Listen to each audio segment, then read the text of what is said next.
Après le lycée, je suis assez rapidement rentré dans la vie professionnelle. J'ai travaillé pendant 1 an et demi en Amérique du Sud. Puis je suis rentré en France où j'ai intégré le milieu bancaire dans une banque privée. Et je suis resté 5 ans et demi environ. Où avant de quitter mon poste, j'étais responsable des équipes de réception et d'événementiel. Puis arrivé à ce stade-là, je n'avais plus aucun challenge. J'avais besoin de quelque chose de nouveau, de quelque chose qui me passionnait vraiment. Puis je suis tombé sur HEIP, les relations internationales, la diplomatie, la négociation. Jouer mon rôle dans le monde, en fait, c'était à peu près ce que je voulais. Et maintenant que j'y suis, je sais que c'est vraiment ce que je veux et j'ai décidé de tout arrêter pour intégrer HEIP et me lancer là-dedans.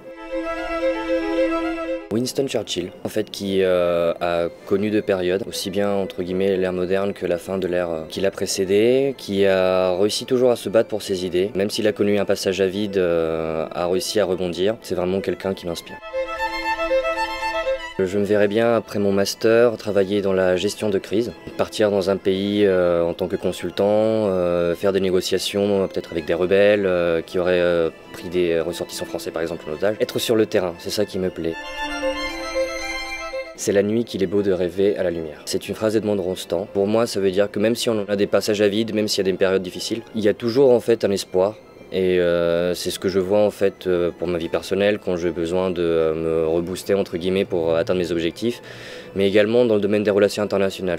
C'est-à-dire que nous ne vivons pas forcément une époque facile. On peut le voir par exemple avec Alep actuellement.